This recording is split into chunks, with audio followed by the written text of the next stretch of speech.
रहीम Nawaz Shah news TV नाज़रीन मैं मुखातब हूँ नाज़रीन। आज मौजू ये है अल्लाह के वली में शान मोहम्मद नवाज इंशाल्लाह करेगा बयान। नाज़रीन जितने भी अल्लाह के वली कामल वली बुजुर्ग गौस कुतुब साधु अब्दाल और भी सालक और मजूब जो भी इनके अंदर हों तो उनकी अल्लाह पाक ने कैसे बड़ाई बयान फरमाई है। बनाने वाली ज़ात अल्लाह रब्बुल इज़्ज़त की है। हम तो वो बयान करते हैं जो अल्लाह के वलियों ने अल्लाह ने फरमाया कि मेरे जो बंदे होते हैं वो उनको भी मैं इनाम कराम से नवाजता हूँ। तो नाज़रीन बात ये हज़रत बाबा गौस पाक रहमतुल्लाह अलैह पीरों के पीर दस्तगीर रहमतुल्लाह अलैह के कोई ज़िंदगी का वाक़या मैं बयान करूँगा और उनके साथ एक बुज़ुर्ग थे, उनकी बात को बयान करूँगा। यानी कि देखें कि अल्लाह के वली एक बात अल्लाह के वली एक बंदे को ऐसे बता रहे हैं, दूसरी बात दूसरे वो बंदे अल्लाह के वली दूसरे बंदे के पास आते हैं, वो ऐसे बता रहे हैं। ये बात है कि फिर अल्लाह पाक ने मंजूर क्या किया, किन की बात की, दुआ कबूल फरमाई। नाज़रीन हज़रत बाबा गौस पाक रहमतुल्लाह अलैह नौजवानी की उम्र में बगदाद शहर में घूम फिर रहे हैं और अपने ज़िंदगी के सब्र रोज़ गुजार रहे हैं। तो उस वक़्त ना बहुत मशहूर ताजर था एक और बहुत अमीर कबीर ताजर था। तो वो ना वो दूसरे बुजुर्गों के पास चला गया। उनका नाम बेसिकली हज़रत हमाद था, मेरे ज़हन से निकल गया उनका नाम हज़रत हमाद था। यानी मैं बुजुर्गों के एक उनका बयान फरमा रहा हूँ कि उनका हाँ, काफ़ी चीज़ें ऐसी होती हैं, काफ़ी नाम ऐसे होते हैं इंसान को नहीं याद रहते। मगर बुजुर्गों में सब कुछ चीज़ आ जाती है। वो बुजुर्ग बहुत मशहूर बुजुर्ग और उम्र से रसीदा बुजुर्ग थे। उनके पास वो ताजर चला गया। वो ताजर ने जाके कहा कि बाबा जी मैं ना तजारत के लिए सफ़र पे जाना चाह रहा हूँ। आपने फरमाया आप ऐसा करें 1 साल के लिए आप सफ़र ना करें।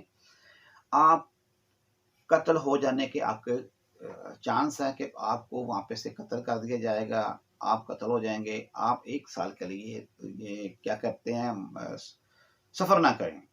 तो आपके लिए सूटेबल नहीं है 1 साल के लिए। तो उसने ताजर जो था उसने क्या किया उसने डर गया और वहाँ घर में आके बैठ गया। हज़रत बाबा गौस पाक रहमतुल्लाह अलैह ने जिस टाइम बाज़ार में फिर रहे हैं, आप हज़रत बाबा गौस पाक रहमतुल्लाह अलैह के को सलाम किया उन्हें, आप गुज़र रहे थे या उनसे मुलाकात हुई हज़रत बाबा गौस पाक से। तो हज़रत बाबा गौस पाक नौजवानी की उम्र में थे, आपने फरमाया क्या बात ताजिर आप बड़ा भाप तो आप गए बात को, आपको अल्लाह पाक ने ऐसा कश्फ बनाता है, आपको दिलों के राज़ भी जान लेते थे आप। किसी के दिल में बात चल रही है, हज़रत बाबा गौस पाक रहमतुल्लाह अलैह के पास अल्लाह के वली के पास अल्लाह के वली जो दोस्त होते हैं अल्लाह के उनके पास अल्लाह पाक ने बड़ी-बड़ी बताए तो अल्लाह पाक ने कहाँ तक किधर की बात अल्लाह रब्बुल इज़्ज़त बता देते हैं।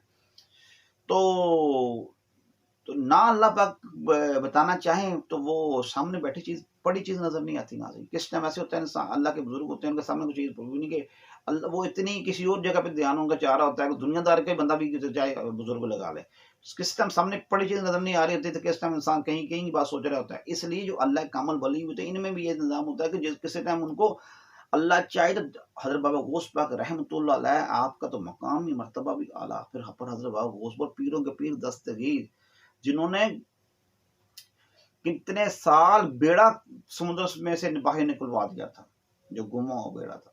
तो हज़रत बाबा गौस पाक को अल्लाह पाक कश्फ अता फरमाते थे, तो आपके दिलों के हाल जो राज़ है ना, वो जान लेते थे। आपने फरमाया क्या क्या जो है ना, वो क्या बात है? तो आप बड़े थोड़ा-सा कन्फ्यूज़ से फिर रहे हैं आप। उन्होंने फरमाया यानी कि थोड़ा परेशान से फिर रहे हैं। आपने फरमाया सरकार बात ये है कि मुझे बाबा जी ने फरमाया, बुज़ुर्गों ने कहा कि 1 साल के लिए मैं आपने फरमाया कि आप सफ़र नहीं कर सकते, तजारत नहीं कर सकते शहर से बाहर जाके। तो हज़रत बाबा गौस पाक ने ऐसे देखा उनकी तरफ, देखने के बाद फरमाते हैं कि यार तू जा, तेरे लिए मैं दुआ करूँगा। तो तू अपना वो सफ़र अपना तजारत के लिए जा, अपना सफ़र बाँध। तो वो जो था ना ताजिर, तो वो हज़रत बाबा गौस पाक की करामात से वाक़िफ़ था। वो उम्र की तरफ नहीं देख रहा था, वो आपके रुतबे की तरफ देख रहा था। तो जब वो रुतबे की तरफ देखने के बाद उसने कहा कि अब मैं उनकी बात ना मानूँ तो यही मुनासिब नहीं है, पीरों के पीर दस्तगीर की मैं बात मान के ना मैं जाता हूँ। गया उस बंदे को 1000 दिनार तकरीबन तजारत में फ़ायदा हुआ और वहाँ पे बड़ा खुश रहा। जाने के जो वहाँ पे खुश रहने के बाद 1000 दिनार को उन्होंने जो उसमें डाला हुआ था उसमें पोटली के अंदर उसने वो गिरा लगाई, गिरा लगाने के बाद ना वो उस शहर के अंदर ना थोड़ा सफ़र करता करता एक शहर के अंदर रुक गया। जब एक शहर के अंदर रुक गया, वो शहर भी बगदाद शरीफ के पास तकरीबन कोई चंद एक किलोमीटर के फासले में था, वो यानी कि नज़दीक ही था बगदाद शरीफ के। उस शहर में रुक गया, वहाँ पे घूम फिर रहा है, वापसी आते हुए ना वो उसके ज़ेहन, देखो उनका ज़ेहन ही अल्लाह ने बुला दिया ना, वो जो थी ना वो दिनार वाली पोटरी, वो भूल गया। वो वापस आ गया, वापस आके अपने घर सो गया। जब अपने घर वापसी आके सोया ना, तो उसको ख्वाब में क्या देखा कि एक काफिले के अंदर उनके ऊपर डाकुओं ने हमला कर दिया हुआ है। वो डाकुओं ने उसको मारी है, कोई चीज़ बर्छी मारी है, कोई चीज़ मारी है, वो बंदा ज़ख्मी हो गया, वो मर गया। और उसकी वो क्या कहते हैं कि आँख खुल गई। जब उसकी आँख खुली है, उसको कहते हैं कि जो वो बंदा बताता है कि मेरे उसके उस बंदे के जिस्म के अंदर दर्द, वही दर्द महसूस हो रही थी उसको, और उसके कपड़ों के ऊपर खून के छींटों के निशान भी थे, छींटों के निशान भी थे।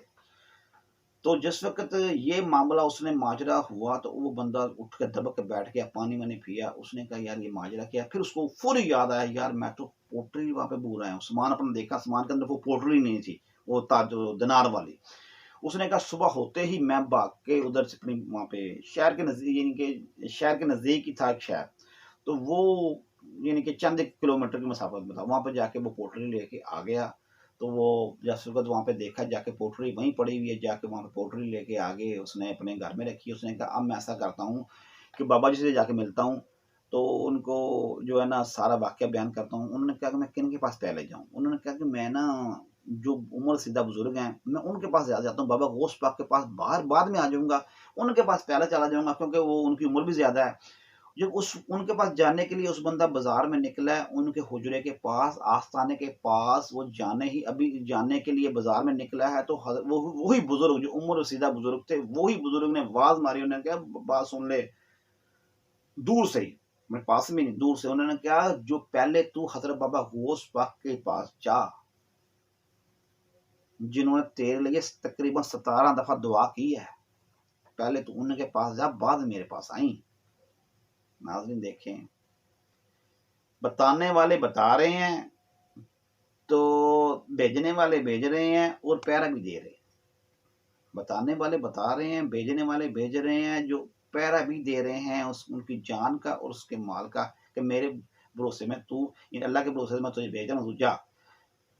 फिर उस पे क्या साबित हुआ कि हज़रत बाबा गौस पाक रहमतुल्लाह की जो किस्मत में जो खिदमत पेश हुआ, खिदमत पेश होने के बाद आपके के साथ हाथ की बोसा किया या प्यार किया, अदब से पेश हुआ, तो उस आपने फरमाया मैंने तेरे लिए 17 मरतबा दुआ की थी। जो अल्लाह पाक ने तेरी तकदीर में कत्ल होना लिखा था, वो अल्लाह ने तुझे ख्वाब के ज़रिए रूनुमा होके तुझे गुज़ार दिया उस महरान में, उस मरहले में। तो फिर तेरा माल बजाय जो लुट जाना था, वो जो लुट जाना जो था, वो बुलाने के ज़मरे में तब्दील कर दिया। नाज़रीन अल्लाह पाक जो है ना, देखें अल्लाह जब इंसान को जब बुरी सुनी ऐसी ख्वाबें आती हैं ना, उस ख्वाबों के 2 मकसद होते हैं। एक तो होते हैं वो आती हैं, कुछ इशारा देने के लिए आती हैं, या कोई एक मकसद उसका ये होता है, कोई इंसान को दुनिया में तकलीफ ऐसी होने वाली होती है, तो अल्लाह पाक उसको ख्वाब के ज़रिए दे के बंदे को गुज़ार देता है। वो भी बड़ी नेमत होती है अल्लाह रब्बुल इज़्ज़त की, वो बंदे पे इतना रहम खा लेता है कि अब अल्लाह पाक उसको ख्वाब के ज़रिए में डाल के उस बात से निकाल देता है कि भई उसको हज़रत दाता गंज बख्श रहमतुल्लाह अलैह कश्फ मजूब में लिखते हैं, आप बयान फरमाते हैं, कश्फ मजूब किताब में अपने में हज़रत दाता अली हजवेरी रहमतुल्लाह अलैह बयान फरमाते हैं कि अल्लाह रब्बुल इज़्ज़त कुछ इंसान की ख्वाहिशें ख्वाब के ज़रिए पूरी कराता है। कुछ इंसान के ऊपर कोई चीज़ आने वाली होती है जो उसकी ज़िंदगी में लिखी होती है, अल्लाह उस बंदे पे बड़ा राज़ी होता है, उसको ख्वाब के ज़रिए वो चीज़ को महसूस करवा के गुज़ार देता है। तो नाज़रीन बात ये है, अल्लाह की नेमतों में अल्लाह फरमाता है तुम मेरी नेमतों से कौन-कौन से झुटलाओगे। बात ये है अल्लाह रब्बुल इज़्ज़त ने देखें हज़रत बाबा गौस पाक रहमतुल्लाह पीरों के पीर दस्तगीर, उनकी दुआओं में इतना असर, और अल्लाह वालों की जितने भी दुआ बुज़ुर्ग होते हैं, जो अल्लाह के उम्र का तलक जो बूढ़ापन कुछ और है, बुज़ुर्गी कुछ और है, बुज़ुर्गी उम्र से तल्लुक़ नहीं रखता। बुज़ुर्गी जिसको अल्लाह पाक बुज़ुर्ग बनाए, चाहे वो 5 साल का है, 5 महीने का, 5 दिन का या 5 सेकंड का है, तो या कितनी मरी 100 साल का या 50 साल, जैसे 30 साल, जितने साल का भी है, अल्लाह उनको उनके तकवे से और अपनी मेहरबानी से जिसको अल्लाह रब्बुल इज़्ज़त जो है ना बुजुर्गी अता फरमाए, इसलिए देखें हज़रत बाबा गौस पाक रहमतुल्लाह ने ये नहीं कहा, आपने फरमाया जाए मैं दुआ करूँगा, मतलब क्या? वो बात थी मगर दुआ से वो काम हो गया। कुछ ऐसे बुजुर्ग होते हैं नाज़रीन, आप बात ये होती है ज़ाहिरी बातिनी, लेकिन अल्लाह के वली जो होते हैं ना, मैं फिर बात करूँगा एक मैं मौजूद करूँ इंडिया के अंदर भी। मैं हिंदू, जो हिंदू हैं, सिख हैं, ईसाई हैं, जो भी मुसलमान, हिंदू, सिख, ईसाई, ये भाईचारा था। भाईचारा अभी भी कईयों में है, मैं नहीं कहता नहीं है। मेरा दिल दुखता है इस बात से, देखें कि इंडिया के अंदर जब मैं देखता हूँ फेसबुक पे या किधर भी देखता हूँ कि जो है ना इंडिया में मज़ार शरीफ जो है ना वो शहीद कर रहे हैं। मैं नहीं कह रहा सारे हिंदू कर रहे हैं, मगर एक ग्रुप है हिंदुओं में से, एक ग्रुप है वो मज़ार शरीफ को शहीद कर रहा है और दिखा रहे होते हैं, लाइव दिखा रहे होते हैं कुछ लोग, तो कुछ लोग उसकी वीडियो बना के, क्लिप बना के वायरल करते हैं। नाज़रीन मैं उसमें मुझसे बात करूँगा, पहले मैं ये थोड़ा मैंने बता दिया, ये ऐसा नहीं करना चाहिए।